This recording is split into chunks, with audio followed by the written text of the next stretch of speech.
Live from WTVO 17, Eyewitness News in the Morning starts now. Rockford passes a plan to help the city benefit from marijuana sales that at a cost some leaders say could come with the new law. And the state's right to borrow money is challenged in court, the lawsuit putting billions of taxpayer dollars at stake. Plus, Rockford leaders approve $100,000 for a youth program, the citywide issue they're trying to avoid through funding. Good morning, it's currently 5 o'clock. I'm Brett Brooks. And good morning, everybody. I'm meteorologist Joey Marino. Thanks for joining us on this Tuesday morning. Thank you for waking up with us and being part of our home team. Yeah, thank you for waking up and rise and shine, everybody. Happy Tuesday. Happy Tuesday. So, yesterday was pretty nice. Yeah, yesterday turned out to be a beautiful day. Right after the fog let up, there was a lot of sunshine. We warmed it to the low 80s, so it was just another beautiful late summer day across the state line. It was. The good news is we're going to be seeing similar conditions in our day today. Yes, so we're holding on to summer a little bit longer. Yes, let's take a look at current conditions out there this morning. Like I said, similar conditions to yesterday, so we're starting off with another layer of patchy fog out there. Not as dense as the fog layer was yesterday, but if you're heading out this morning, to continue to take caution while out on the roads. Temperatures have fallen down into the 60s across the region. Right now, 64 here in Rockford with a light southeast breeze at 6 miles per hour, and dew points are in the low 60s as well. So here's a look at temperatures elsewhere. 64 in DeKalb, 63 up in Janesville, 60 out in Freeport, and 64 degrees out west in Galena. So here's a look at how dense the fog is this morning. 1.5 in Rockford, 0.5 in Freeport, 0.8 up in Janesville, and 3 miles in Monroe. We're going to keep our weather risk on the low side today because once this fog burns off, we'll see partly sunny skies for the rest of our day today. And like I said, highs will be in the low 80s. Kids heading to the bus stop this morning will once again deal with some patchy fog, and it may feel a little bit chilly because of that fog. Temperatures dropping down into the low 60s. Then as we head into the afternoon, we warm up into the low 80s with partly sunny skies. Now let's take a look at our first warn. Interactive radar sponsored by Paper Recovery Service. Once again, a dry start to the morning. We just have some fog to deal with. I'll have more on that, plus the late summertime heat coming up. My first warn weather forecast. It's not as foggy this morning as it was yesterday. Yeah, we don't have a dense fog advisory out from the National Weather Service or anything, but just continue to take caution while driving. All right, thank you, Joey. You're welcome. At the same time Illinois rings in the new year, recreational pot becomes legal, and many local governments are ready to cash in. Reporter Karina Prada was at last night's City Council meeting where Rockford aldermen voted on a tax they say will cost businesses but benefit the city.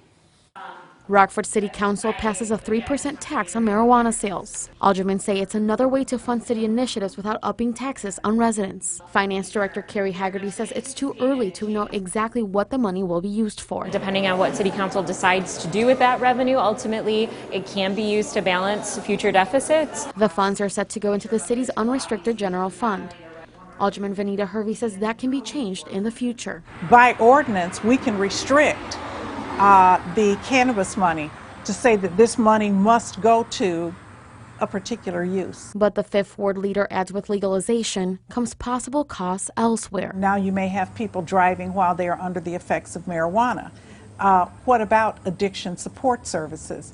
Is that something that the city should look at the need to support? Haggerty says the finance department has looked at revenue surveys from cities in Colorado, but it's still too early to say how much money the tax will bring to the city. We need more information before we can give City Council any guidance on what they should expect going forward. Hervey says Rockford will be in dire need of additional dollars to deal with future budget deficits. Primarily the pension liability is just mind-boggling. So any revenue can help. Haggerty says although many details haven't been sorted out at the state level, the city wants to be prepared. Rockford has 2 dispensaries eligible for recreational licenses. That assumes that starting January 1st, those facilities will be able to sell, and we don't know if the licenses will be granted at that time or not. So really what we want to do is be positioned to start collecting the tax as soon as those licenses are granted and those sales begin. That was Karina Parada reporting.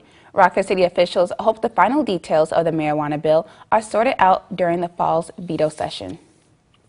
Also discussed at City Council, leaders presented aldermen with a budget for 2020. The $163 million proposal is balanced. Recent electric and natural gas utility tax hikes helped.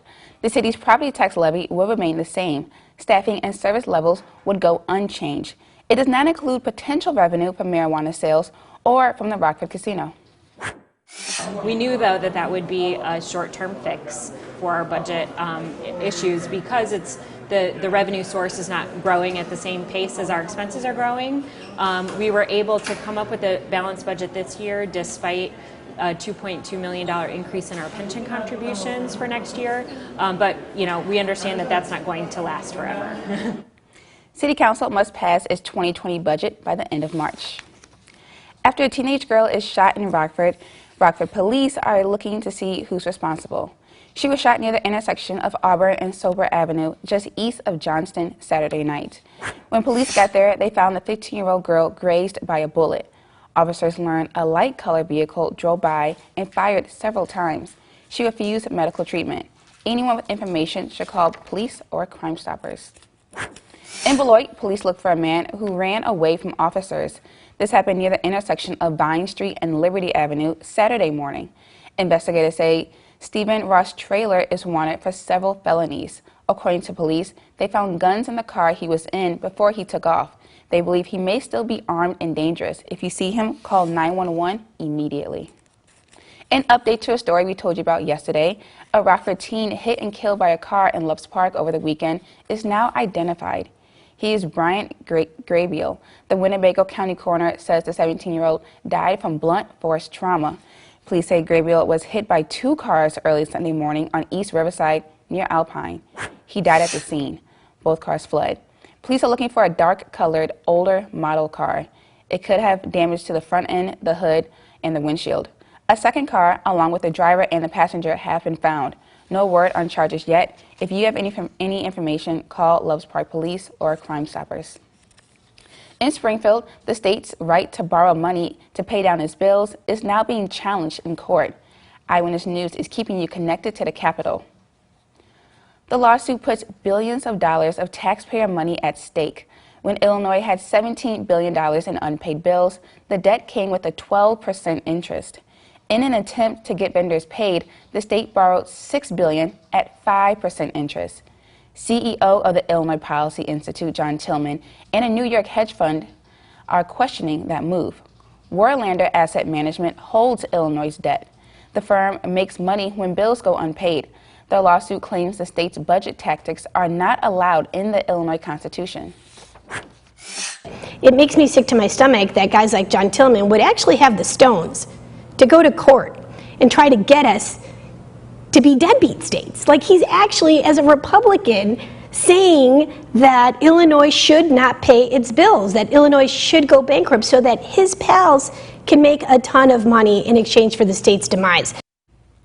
Tillman calls the state's spending method reckless.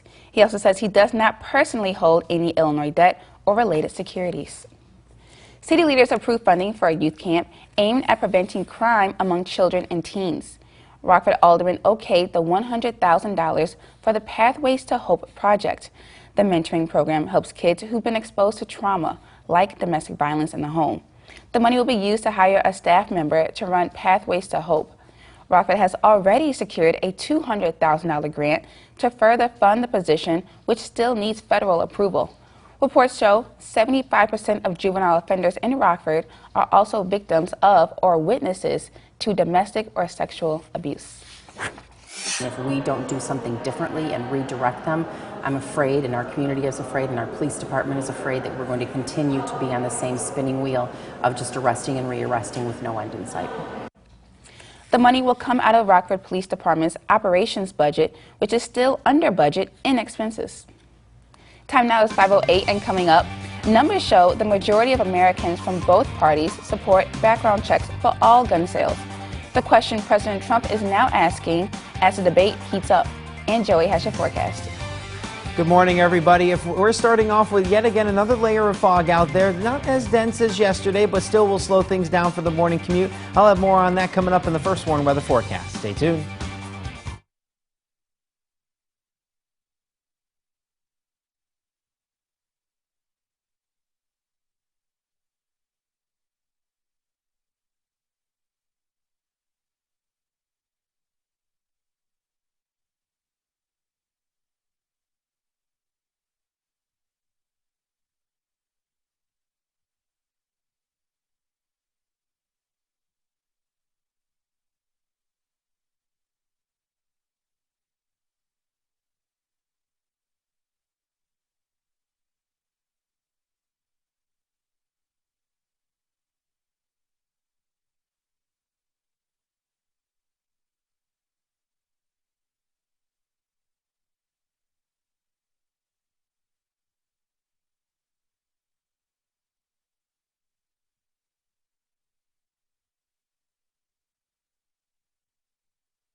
Now, your first warm weather forecast with meteorologist Joey Marino. Good morning, everybody. We're going to call this morning's forecast a little bit of a deja vu because we are starting off once again with some patchy fog, but once that fog does burn off, just like yesterday, we're going to see partly sunny skies for the rest of our day. But going into the fog this morning, it's not as thick as the fog that we saw yesterday, but we are going to continue to keep caution as you go out onto the roads this morning because a few spots are down under a mile visibility. Now, taking a look at our Mercy L SkyTrack camera at the Javon Bay Hospital, some patchy dense fog has formed out there across the region. Right now, 64 degrees here in Rockford with a light southeast breeze at 6 miles per hour, and dew points are in the low 60s, so it is a comfortable start as you make your way out the door. 64 here in Rockford, 64 also in DeKalb, 63 up in Janesville, 60 in Freeport, and 59 degrees out west in Savannah. So here's how thick the fog is this morning. Like I said, not as thick as the fog that we experienced yesterday, but still a few spots are under a mile visibility. 0.5 in Freeport, now up to 1.5 up in Janesville, 1.5 in Rockford, and down to 4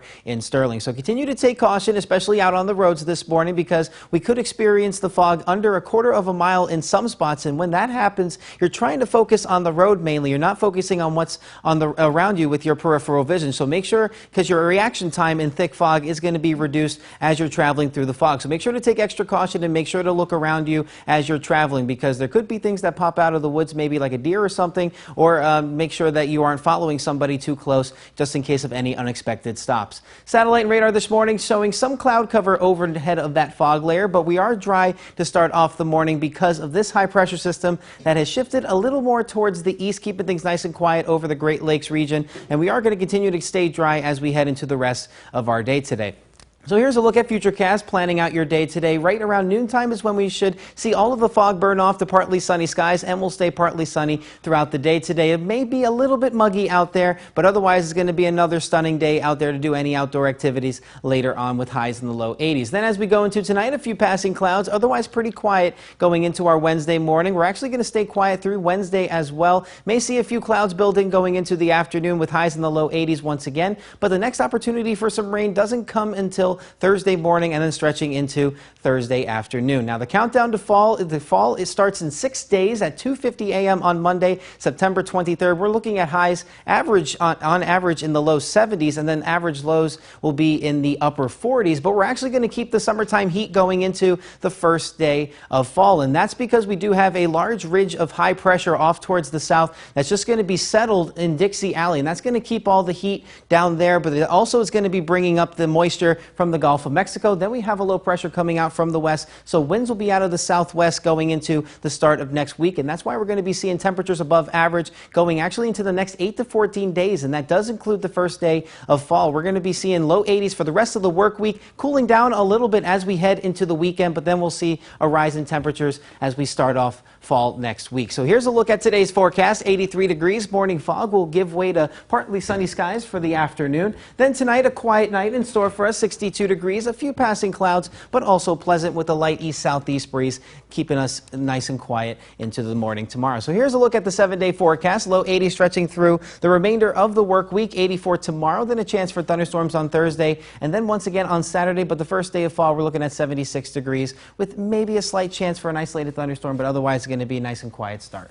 So it really have fall weather as we head into fall, and the first day of fall will probably be on the way here, but it'll be a nice actual fall picture perfect day. Yeah, it's looking like for right now that the thunderstorms are going to be on the low side, and then we're going to see partly sunny skies, but then temperatures will slowly rise into the middle of next week, so we're going to continue this above average trend. Nice. Well, thank you, Joey. Summer not giving up.